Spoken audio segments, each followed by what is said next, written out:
take a look at the people that caused the economic carnage of 2008, 2009, those people are doing very well today, thank you very much. The top 100 CEOs in Canada today on average are making about $7.9 million a year. Another $500,000 is going towards the defined benefit pension plan. Yet those are the same people that are telling working class people they have to accept less.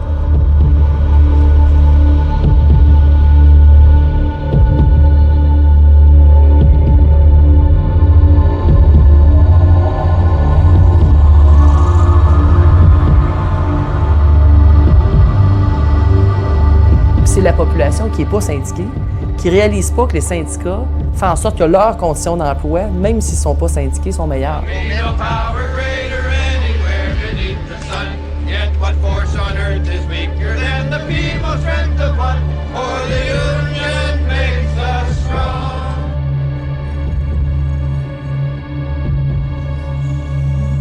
Can we explain the average wage in a society? Can we explain the level of income inequality?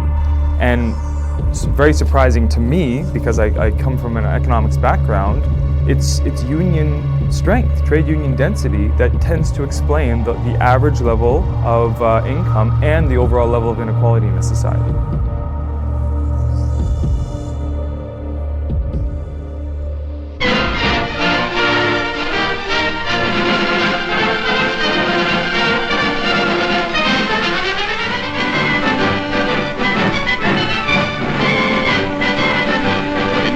In Ontario, a group of members of the United Automobile Workers Union from Windsor and Oshawa pay a visit to the men of the Canadian Army.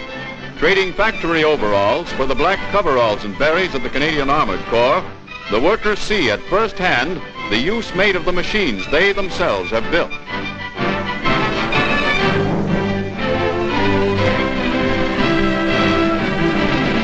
The workers talk to Army men, get taken for a ride over some of the toughest tank proving grounds in the Empire, and generally absorb the Army slant on life and affair.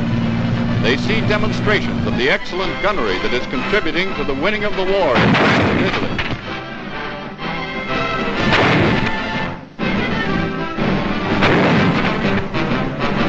The visit gives war workers a chance to live the Army life for a few days, and that includes sampling Army chow.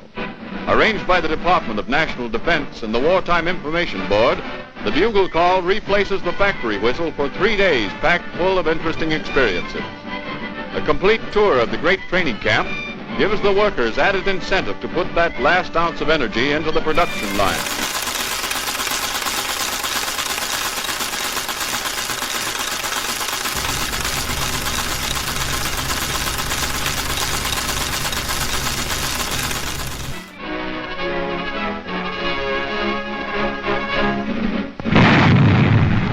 Reversing the usual method of artillery support, the guns fired toward the Canadian troops. They must not shoot plus at any time or the shells will fall on our troops attacking the town. Veteran coast defense artillerymen have had years of training in Hellfire's Corner to prepare themselves for the job. Working class people went off to the battlefields of Europe from North America and of course elsewhere. They came back feeling empowered that they made a sacrifice, and they were not going to sit back now and be mere observers to political and economic phenomena. They demanded to participate. They had made sacrifices, they fought and died and bled, and they came back, and they weren't going to just bow down to what the boss had to say. The year before the Rand Compromise was reached saw the highest number of days on strike ever in Canada, a number that was never surpassed until the mid-1970s. One of the big concerns of the workforce was that after World War I, troops have been brought in, particularly in the Winnipeg General Strike. We saw police and troops brought in. We saw the shooting of some workers, and there was very much a fear that this could happen again after World War II, but it didn't. And it didn't because there were a number of mass actions all over the place, certainly in Windsor, where at a certain point they blocked the downtown area around the plant by putting cars in the way, so that, and this was because they thought maybe troops would be brought in and maybe tanks would be brought in. La décision du juge Rand a renforcé les syndicats en leur permettant de négocier au nom de leurs membres, haussant du même coup le niveau de vie des travailleurs. Le but de l'entente était de créer un mécanisme structuré, démocratique et pacifique pour le règlement des différends. The rand formula for us comes in as at the end of World War II, in following the great Windsor Ford strike of 1945. The auto workers go out on strike in 45. There's something like 11,000 auto workers. They're out for 99 days, and the issue is the closed shop. The closed shop demands that Ford recognize that all employees in the bargaining unit must be, as a condition of employment, members of the union, and of course, as members, they'll pay union dues. La décision rand est un compromis historique. Elle refuse à la fois l'atelier syndical, où tout le monde est membre et paye, et son contraire, personne ne paye. Elle propose plutôt que les travailleurs votent. Si la majorité vote pour le syndicat, tout le monde doit payer pour le financer. And the whole fight at Ford was about basic rights. I mean, I think about the struggle for social justice and economic justice. It was about all of that stuff, but it was also about respect. It was about the respect of the workers to have a collective voice, to bargain fair wages and fair benefits. And it took one heck of a fight in order to accomplish that. It was 99 days, if you can imagine, a 99-day fight in Windsor in order to win the Rand formula. The bottom line was, as was in the Ford case and many other cases, was recognition. And those recognition strikes were very difficult because at the end of the day, it wasn't about money, it was about recognizing that workers would be organized, and employers opposed that. Rand's perspective on this was that he was looking for some stability in capitalism. There was a lot of violence as workers were trying to form their unions. He was looking at what was going on in the United States, and he was looking for something that was offering some stability. And he argued that to have that kind of stability, you actually had to tell unions that the institution would be protected, that individual members could still not join the union, but they'd have to pay dues because they're getting the service. But the critical thing was he insisted that there be no right to strike during the life of the agreement, and unions had the responsibility to enforce that. I consider it entirely equitable, then, that all employees should be required to shoulder their portion of the burden of expense for administering the law of their employment, the union contract, that they must take the burden along with the benefit. Justice Rand, January 29, 1946. Well, the RAND formula, or automatic dues checkoff as we sometimes refer to it, allows the union to have some security. The employer is required to submit union dues to the union at the rate that the union members have decided. The union isn't spending all of their time trying to go around and collect individual dues from individuals. What it is doing is it's concentrating its efforts on providing the best service to those members in terms of grievance handling, in terms of health and safety, in terms of pay equity issues, in terms of other collective bargaining issues, and in terms as well of the social programs that a lot of the unions stand for. What the union got out of this was the ability to actually carry on the work of representing members rather than carry on the work of being a collections agency. We want to expand the publicly run Canada Pension Plan so that future benefits double. Unions not only work at the bargaining table, but in the political realm and advocate for improvements for all workers and all Canadians, an activity that the right wing disapproves of strongly. Donc, peu importe que l'employé signe une carte de membre ou non, l'employeur devait enlever la cotisation. Ça a été aussi loin éventuellement que même les employés aides occasionnels ont tombé sur la formule de rend. Et ça a été important pour nous parce que l'employeur jouait beaucoup avec ça. Et les employés occasionnels gagnaient normalement les 2/3 du salaire minimum d'un travailleur à plein temps. Et quand on les a inclus par le biais de la formule rend, on a réussi à négocier qu'ils gagnent le même salaire minimum que les employés à plein temps. It is a limitation of the RAND formula that you can't strike during the life of a collective agreement. On the one hand, that's a benefit. Hopefully you can get reclassified or get the pay that you should have gotten but didn't. On the other hand, it puts protest into a very individualistic mode. And it never really becomes collective because it's all these different collective agreements. 1998 saw an important legal decision from the Ontario Court of Appeal. In 1986, a community college teacher named Merv Levine, funded by the right-wing National Citizens Coalition, had gone to court asserting that his rights under the Canadian Charter of Rights and Freedoms had been violated. He claimed that his union, the Ontario Public Service Employees Union, a NUPG affiliate, was not entitled to use his dues for non-collective bargaining issues. If successful, this argument would have substantially prevented unions from participating in the political process.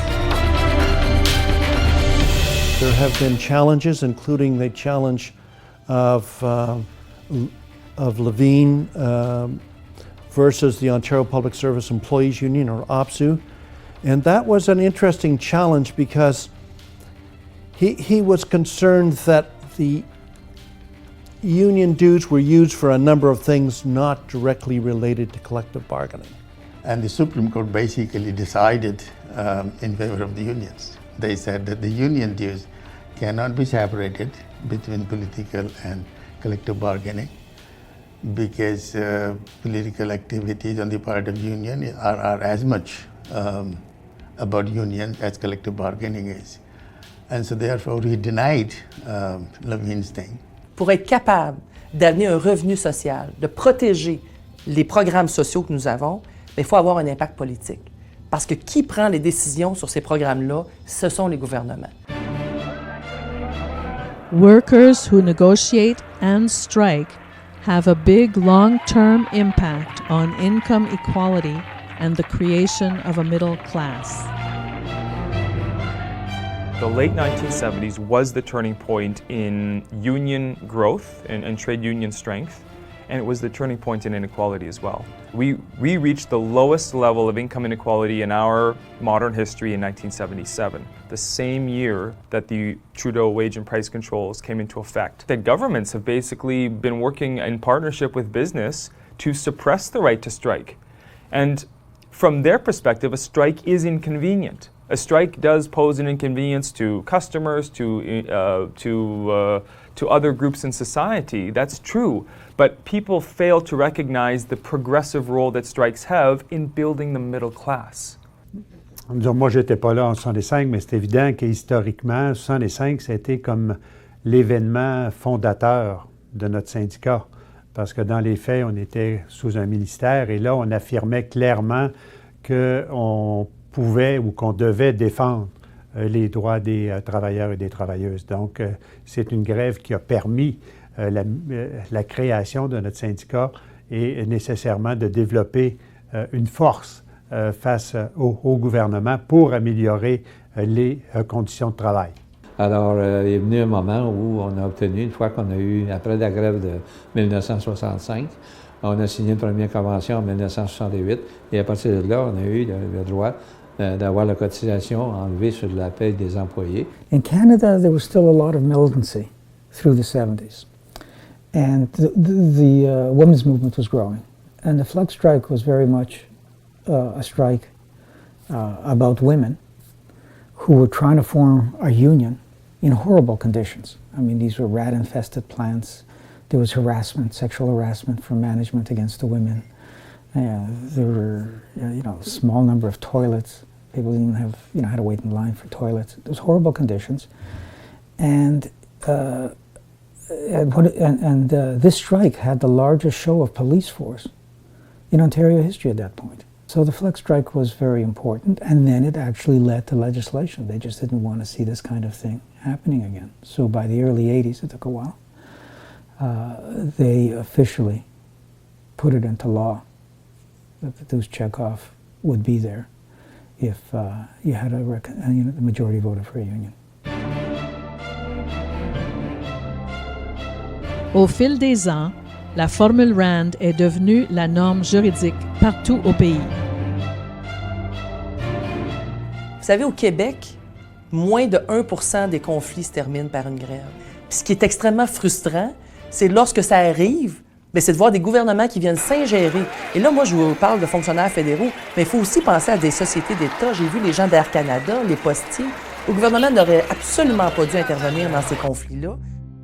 Politicians from all political parties have been involved in legislating back, in some cases at the beginning of the strike. In fact, they legislated back some Air Canada employees who had only been out 16 hours and actually signed a settlement above what the Harper government directed before the legislation came out from the government.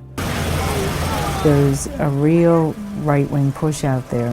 We have an awful lot of work to do just to maintain what we've built over the years. And if we don't become political, the results will be disastrous. L'entente RAND interdisait de faire la grève pendant la durée des conventions collectives, mais elle n'est pas respectée. Ces travailleurs-là ne peuvent pas faire la grève après l'échéance de leur contrat non plus.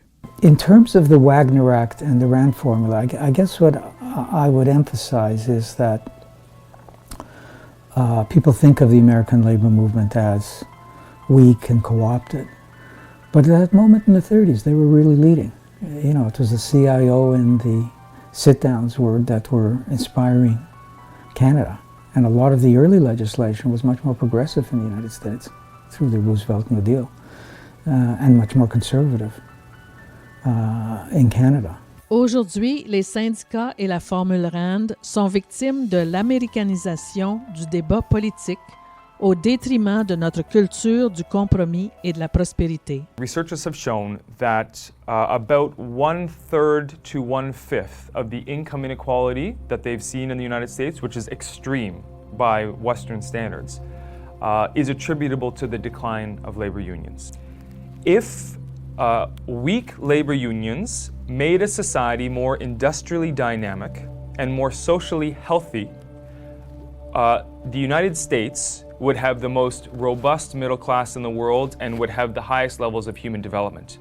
And the Scandinavian countries of Europe would have the least competitive industries and the most impoverished middle class and the lowest levels of human development.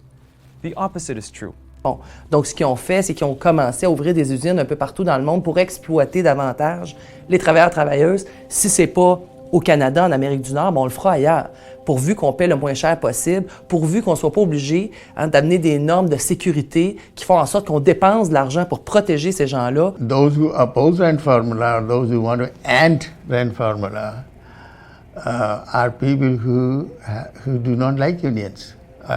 People who think that there should be no union, that the unions have been able to achieve wages and benefits which are atrocious, you know.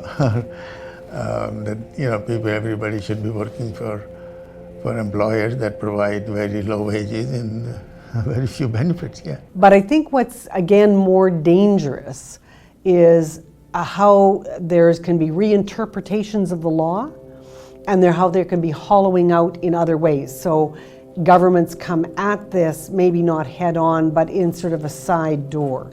I always remember when the Grant Devine government came in Saskatchewan, and we had a chair of the Labour Relations Board that was a conservative, and he said, you know, you don't need to change the Trade Union Act, you just have to reinterpret it. When the Harris government decided to put in a poster in every unionized workplace about how to decertify your union, which they did, big posters, I had the temerity to suggest to the Ministry of Labour that, to be fair, they should put in a poster in the non-unionized places about how to get a union. Well, he didn't have cardiac arrest, thank goodness, but he did go red in the face. Peut-être que l'aspect que je pense qu'il faut peut-être parler de, tu sais, actuellement, on est dans une phase cruciale au niveau social et politique là, au Canada.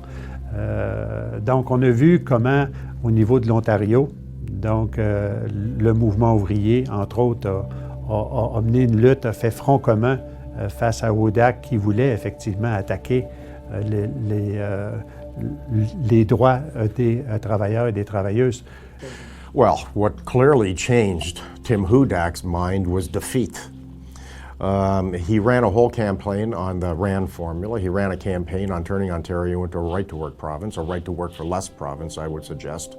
And working-class people stopped buying the argument. Historically, the right-to-work states in the United States were in the South, where the standard of living and benefits was lowest.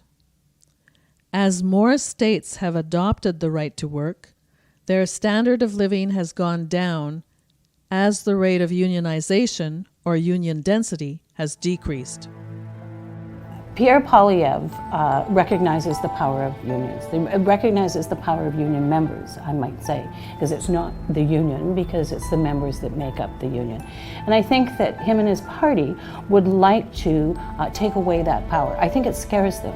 I think that he feels if they took away the RAND formula, that unions would be unable to do the work that they do. What Mr. Poilievre is saying with respect to unions, truly he doesn't understand democracy, because in a union movement, and more specifically ours, our budget is put out in front of the membership, in front of all of the delegates. Parce que les gens ont quand même voté pour ce gouvernement-là qui disait, bien écoutez, c'est pas du tout démocratique que les travailleurs qui arrivent dans un milieu syndiqué soient obligés de payer une cotisation syndicale. Vous devriez avoir le choix de payer ou non. Et là, on voit que cette recette-là est en train d'être prise par le gouvernement conservateur, qui est un gouvernement d'extrême droite, qui est très stratégique et très riche, qui est capable d'amener une propagande au niveau de la population. Les syndicats sont méchants, les syndicats dépensent votre argent, non pas pour vos conventions collectives, mais pour faire de l'action politique. Ils ont amené le gouvernement conservateur à leur caucus à Calgary, vous le savez. Le projet de loi privé, là, ils testent ça à leur caucus, puis ça a été adopté à 60 %. Un projet de loi pour abolir la formule humaine. Il y a 60 % des députés conservateurs qui ont dit oui, il faut l'amener. On est un des remparts, et probablement le dernier rempart démocratique qui s'oppose directement au gouvernement Harper. Donc, c'est dans le fond, une lutte entre sur quel genre de société on veut. Est-ce qu'on veut une société dominée par les grandes entreprises et le capital, dans lequel les salaires sont attaqués, les avantages sociaux sont attaqués, les fonds de pension sont attaqués, ou on veut une société à grandeur humaine?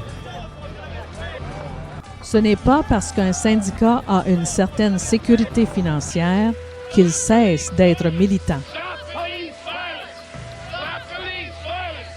Donc, il faut que le mouvement ouvrier, là, vraiment, on se mobilise. Si on veut protéger nos acquis, puis si on veut améliorer les conditions de travail de tout le monde, c'est qu'il faut développer actuellement un vaste front uni, une alliance entre tous les groupes sociaux, groupes politiques, pour vraiment pousser de l'avant pour un changement social. Well, activism is the only thing that really we have, right? Yes, you need the money, and the RAND formula and union security is very important for us to be able to represent our members and carry on the collective bargaining and the political bargaining that we do on behalf of those members. But we need the members. Unions always need activism. We have to do an outreach to all of our members. Our members need to understand what their union is doing. I mean, certainly, if I'm having money taken off my paycheck as union dues and it's going to my union, I would like to know what my union is doing. Well, I think, just as workers' activity, rallies and demonstrations and plant occupations is necessary to keep positive legislation, and union activity, community activity is what is key to keeping what is positive in the RAND formula. Ça fait 60 ans que le Canada a la formule RAND et la sécurité syndicale. La retenue des cotisations syndicales a permis à chaque travailleur d'améliorer son sort individuel, à chaque communauté d'améliorer son sort collectif et à l'ensemble du pays de prospérer et d'arriver à une répartition des richesses plus équitable que dans de nombreux pays. Il ne faut pas tenir ça pour acquis. C'est une question à laquelle tous les travailleurs doivent s'intéresser. Une question qu'il faut défendre dans l'arène politique et sociale. Un avantage qui doit profiter à tout le monde dans un pays vivable où l'avenir nous réserve à tous un meilleur niveau de vie. Les travailleurs et travailleuses qui ont besoin d'aide, qui forment des organisations non syndicales, mais des organisations qui tentent de traiter comme les associations anti-pauvreté ou d'autres associations comme celle-là. Et je pense que le mouvement syndical a un rôle à appuyer ces organisations-là, à s'assurer que ces gens-là ne se sentent pas seuls, et qui sentent qu'il y a des bonnes organisations autour qui sont là avec elles. Alors moi, je pense que socialement, on doit être partout. On doit même être en politique. The vast majority of people who go to work every morning, want to earn a reasonable living for their families, want to come home, enjoy some vacation time, enjoy some time with their families, and enjoy a good retirement.